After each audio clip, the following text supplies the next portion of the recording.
샬롬, 초인류 정상 국가 8번째. 4번. 그래서 내 백신은 어디 있는데? 2015년 6월 18일 아직도 국무총리로 취임했던 첫날이 기억된다. 메르스 사태로 인해 우리나라가 비상시국이었을 당시 총리로 취임하여 임명장을 받자마자 취임식도 하지 않은 채 현장으로 달려갔던 순간 말이다. 업무 첫날부터 메르스 종식 때까지 비상근무를 자처한 후 3대 대처 원칙을 강조하면서 메르스 종식을 위한 세부 대책과 범정무 차원의 지원 방식을 즉각적으로 실행하였고, 그 결과 7월 28일에 이르러 메르스는 발생한 지 70일 만에 완전히 종식되었다. 국가적인 불행이자 힘든 시기였지만 메르스는 분명 코로나와 같은 세계적 대전염병을 대비할 수 있는 사전 연습의 기회였다. 실제로 메르스 사태 당시 강조했던 감염병 종합 대책에 관한 3대 대처 원칙은 지금 코로나 난국 속에서도 유효한데, 그 세부적인 요소들로는 크게 현장 중심 문제 해결과 광범위한 선제 조치 그리고 즉각적인 실행 등으로 구성된다. 어떤 전염병이 창궐해도 청와대와 여의도는 안전하다. 정확히 말하면 전염병 현장 당사자들의 삶을 직접 보고 체험하지 않고서는 그저 온실 속에서 별다른 문제의식 없이 탁상 행정에 함몰될 위험성이 크다는 것이다.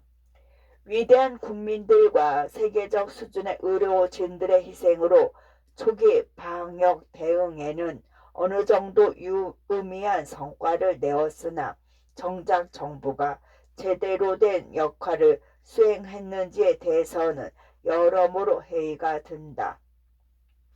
특히 초기에 중국에서의 유입을 제대로 차단하지 못한 점은 참으로 안타깝다. 싱가포르나 대만 등의 성공적 방역은 초기 중국 유입 차단에 성공했기 때문이다.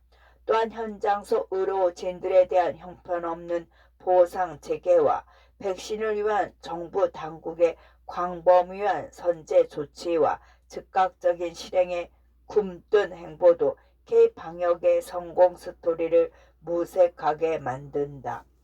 실제로 정부는 코로나19 대응을 위해 파견된 의료진에 대해 무려 185억 원에 이르는 임금을 체불한 채 K-열정페이를 강요했다. 현장 속에서 피땀 흘려가며 국민들 건강을 챙긴 1,400여 명의 의사, 간호사, 간호조무사 등이 기본적인 임금조차 제때 받지 못한 것이다. 정부 당국에서는 예비비 부족분 확보 때문에 내부적으로 협의 중이라는 말만 반복했다고 하는데, 희생의 땀으로 얼룩진 의료진들에게 기본조차 챙겨주지 못한 배부른 행정은 현 정부의 무능과 무책임을 적나라하게 보여준다고 본다. 하루빨리 코로나19 최전선에서 힘겹게 싸우는 의료진들에게 제대로 된 보상을 지급하는 것이 국민적 상식이자 도리이다. K-백신과 K-업 접종의 안착 역시 하루빨리 진전되어야 하지만 여전히 진척 상황은 말로만 처리될 뿐 실질적인 움직임이 보이지 않는다. 오히려 초기 방역 성공에 도취되어 코로나19 장기화 속 가장 중요한 변수인 백신 확보 문제를 너무 쉽게 간과해 버렸다는 점이 화가 난다. 특히 안전한 백신을 최대한 신속하게 전 국민들에게 접종시켜 향후 집단 면역을 위한 포스트 코로나 플랜을 제시해야 하는데, 여전히 주력 도입 백신으로 분리되는 아스트라제네카의 효능과 안전 문제는 타 제품에 비해 논쟁적이다. 세계 경제 대국인 우리나라의 백신 접종 속도가 100위권 밖으로 밀려난 사실은 참으로 부끄러울 정도다. 개백신 관련하여서는 우리가 이스라엘을 적극적으로 벤치마킹할 필요가 있다. 가장 중요한 것은 선구매이다. 이스라엘은 2021년 2월 말 이미 백신 접종률이 주요국 중 처음으로 50%를 넘었는데 이는 당시 접종률 0%였던 대한민국과는 확연히 대조된다. 정부 당국이 선제적이면서도 즉각적으로 글로벌 제약회사와의 파격적인 협상을 통해 전 국민 백신 프로젝트를 성공적으로 안착시켜야 함은 지극히 상식적인데 지금의 속도는 느려도 너무 느리다. 실제로 백신의 항체 지속 기간을 감안할 때 내년에도 코로나19 백신 물량은 정부 차원에서 지속적으로 확보해야만 한다. 이를 감안하여 백신 안전성이 입증된 미국 화이자나 모더나 등의 제약회사들을 상대로 생산시설 부족 문제를 국가적 차원에서 해결해 주겠다고 나서야 한다. 코로나19 출현 이후 완전히 달라진 시대에 대응하기 위해서는 정치, 리더십의 문제 해결 방식이 있어 더 많은 상상력이 동원될 필요가 있다. 5번째, 북원추 거짓과 위선으로 얼룩진 문정권 탈원전 정책의 양면성. 대한민국 원자력 발전 기술은 우리나라 과학 및 산업계가 지난 60년간 영끌에서 이끌어낸 세계 최고의 혁신이자 업적이다. 그러나 이런 위대한 원전 핵심 역량은 정치꾼들과 거짓과 위선으로 얼룩진 탈원전의 이름으로 무참히 짓밟히고 해체되기에 이르렀다. 원전은 국가경제 발전과 환경보호에 있어서도 미래 린치핀 역할을 전담할 미래 기술로 분리된다. 정작 빌 게이츠도 기후 문제를 해결하기 위한 방편으로 원전을 이용해야 함을 주장했고 실제 우리나라의 경우도 원전 발전 비중이 늘자 온실가스 배출량 역시 줄어든 것으로 확인한 바 있다. 구체적으로는 원전 발전 비중을 3.3% 올렸을 때 석탄과 LNG 온실가스량은 10% 감소한 것으로 환경부 자료에서 이미 나타났다. 그런데 정작 탄소 재료를 지향하는 문재인 정권은 요란한 2050년 탄소 중립 전략을 발표하면서도 실제 알맹이에 해당되는 구체적 이행 계획 없이 탈원전만 고집하고 있다. 한편 탈원전 기조를 어떻게 해서든 유지하기 위해 원성 1호기의 경제성 평가를 조작하는 불법적인 행위까지 자행된 점은 어처구니 없는 일이다. 심지어는 이런 경제성 조직에 대한 감사원의 감사 자체를 산업부 관료가 방해했으니 이는 곧 지독히 무능하고 무책임한 정권 차원에서 이루어진 야합으로밖에 해석되지 않는다. 더욱 기막힌 것은 원전 경제성 조작과 감시원 방해 등으로 재판이 진행되고 있는 과정에서 뜬금없이 북원추, 북한지역 원전 건설 추진 방안 사건이 불거진 것이다. 환경과 안전성 등을 종합적으로 감안했을 때 원전은 죽어도 대한민국에 지어서는 안 된다고 하다가 정작 북한에는 경제협력 수단으로 제공해 주어야 한다는 발상을 한마디로 국민에 대한 배신 행위이다. 남한은 탈원전을, 북한은 원전 올인을 진행한다는 현 정부의 사고방식은 이 정권이 대체 누구를 위한 원전 정책 기조를 갖춘 것인지 그 전제부터가 잘못되었다. 잊어서는 안 되는 점은 북원추 논란으로 상징되는 현 정부의 진정성 없는 탈원전 정책에 대한 심판의 날이 서서히 다가오고 있다는 것이다. 무엇보다 월성 1호기의 경제성 평가를 조작하고자 했던 핵심 인사에 대한 사법적인 판단이 가까워지고 있다. 백운규 전 산업부 장관을 비롯한 관련 인사들의 불법적 형태는 이미 감사원을 통해 모두 드러난 만큼 실현 불가능한 탈원전 판타지와 북한 원전 추진 망상에 갇혀 있었던 무능과 무책임은 반드시 국민적, 사법적, 그리고 역사적 심판 등을 엄중히 받을 것이라 확신한다. 자기 정치 리더십이 그 어느 때보다 중요하다. 그나마 불행 중 다행인 점은 산업통상자원부가 지난 2월에 신한울 원자력 발전 3, 4호기의 공사계획 인가 기간을 한국수력원자력이 신청한 오는 2013년 12월까지 연장했다는 것이다. 탈원전 판타지로 60년 국가 핵심 역량과 국가적 이익을 침해한 세력들에 대한 단죄가 끝난 후에는 차기 정부가 대대적인 에너지 전환 정책 수정을 통해 망가질 대로 망가진 우리 원전 기술의 불씨를 어떻게 해서든 다시 살려야만 한다.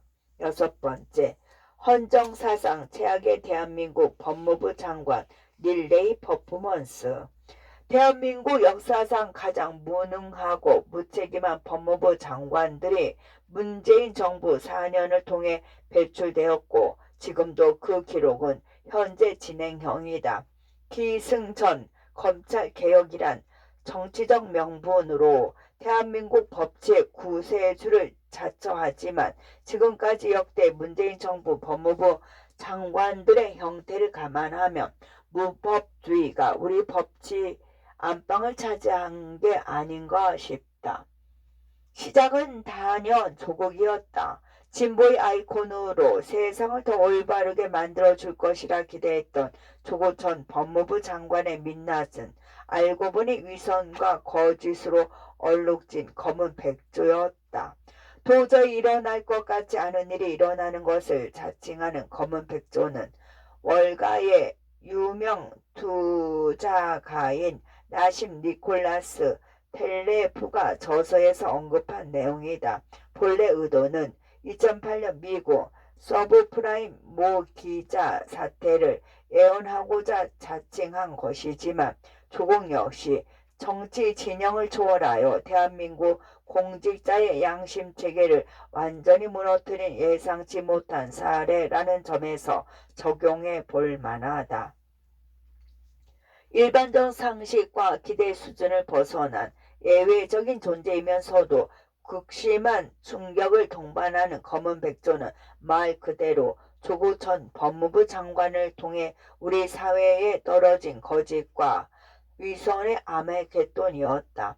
대한민국 법치를 책임져야 할 장관과 그 부인의 무법과 편법으로 점철된 생활은 전 국민을 충격으로 몰아넣었다.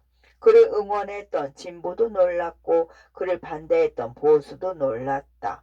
당시 고위공직자 중 거의 유일하다시피 사모펀드를 운영하면서 국가 중책 사업에 관여하고자 했던 상황부터 시작하여 전국 청년들에게 좌절을 안긴 엄마 아빠 찬스로 완성돼 불공정 형태 등은 법무부 장관으로서의 기본을 갖추지 못했음을 너무나 명확하게 보여주었다.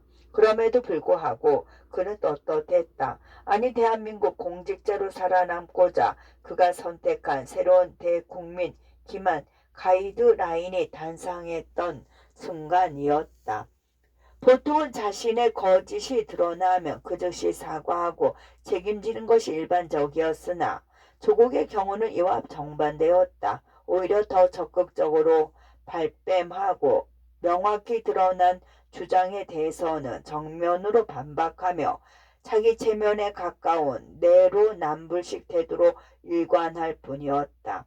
그의 상식 파괴 수준의 몰염치 형태는 많은 국민들을 분노로 몰아넣었고 결국은 2019년 10월 3일 100만 명이 넘는 국민들이 광화문 집회에 쏟아져 나와 조국 퇴진과 대통령의 사과를 요구했다.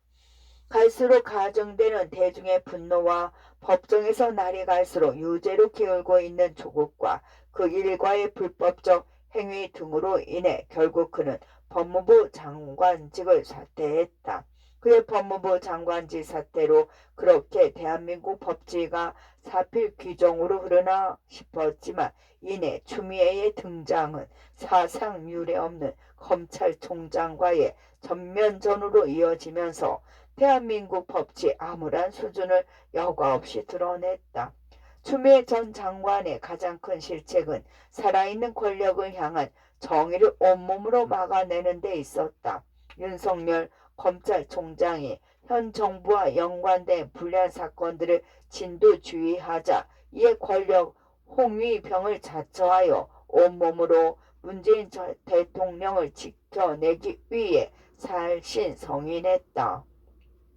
문제는 대한민국의 법치와 정의를 담당하는 주무부처 장관이 권력의 수호자로 자처하면서 유례없는 검찰총장 찍어내기에 앞장섰다는 것이다. 실제로 그녀는 윤 총장 징계 청구 및 직무 배제 조치 등으로 윤석열 죽이기에 올인했으나 정작 문 대통령과 당에도 별다른 도움도 되지 못한 채 국민적 공분 속에서 먼저 그만두게 되었다. 그 다음으로 임명된 박범계 법무부 장관 역시 헌정사상 유례를 찾아볼 수 없는 민정수석 패싱 사건으로 전입 장관들 못지않게 화려한 데뷔를 했다. 법무부 장관이 민정수석을 배제시키면서 교체되어야 할 검찰 인사를 유임시킨다는 것은 사실상 조국으로부터 이어지는 그들만의 무법 레거시를 이어나가겠다는 것이다. 한마디로 국가적 정의와 진실을 수호해야 할 법치 수립보다는 자신들이 독점하고 있는 권력의 비리를 축소 은폐하고 심지어는 정당화시키겠다는 의지라 볼 수 있다. 민정수석은 청와대 내 핵심 인사로 분리된다. 국민 여론과 민심을 대통령에게 보고하는 것은 물론이요. 공직사회 기강을 바로잡는 역할을 수행하며 국정원과 검찰 등 주요 사정기관을 관리하면서 관련 정보를 종괄한다. 그런 민정수석을 무력화시키고 정권의 윤리에 도움될 만한 검찰 인사를 보호하고자 꼼수를 부렸다는 것은 앞서 말한 대로 그들이 내세웠던 검찰개혁의 완성이 곧 영원한 집권을 위한 발판을 만드는 것이라 보면 된다. 코로나19 속 회복을 말하고자 하지만 대한민국은 이미 그 이전부터 너무나 많이 망가진 상태이다. 정치, 경제, 문화, 사회 등 살아있는 권력과 그 패거리들을 위한 유토피아가 펼쳐졌으나 절대 다수의 사람들에게는 디스토피아가 만들어지고 있었던 것이다. 무엇보다 현 정권의 양심, 책임, 능력의 부재가 가슴 아프다. 적어도 촛불 정신을 계승하겠다며 이전과 차별화된 모습을 보여주기를 기대했건만 직접 겪어보니 그들이야말로 일반 국민들의 촛불을 훔쳐 자신들의 화로만을 만들기에 급급하다. 고 노무현 대통령 이후 9년 만에 되찾은 권력이다 보니 또다시 뺏기고 싶지 않은 것이다. 그래서 더 권력에 집착하고 자신들의 장기 집권에 방해될 만한 요소는 모든 수단과 방법을 동원해 사전에 제거하거나 무력화시키는 것이다. 이 과정에서 같은 진보에 소속된 사람들도 예외가 아니다. 가령 금태섭 전 의원과 진중권 교수 등이 진보를 대표했던 양심이었음에도 불구하고 문파 팬덤 정치로 인해 철저히 배제되고 소외되는 모습이 전형적인 사례이다. 이런 일탈의 끝을 달리고 있는 살아있는 권력은 언젠가 국민의 심판을 통해 사라지게 되어 있다. 그것이 민주주의이자 국민들에 대한 촛불 초심을 오롯이 지키지 못한 지금의 문재인 정권이 마주해야 할 상식적인 결말이다.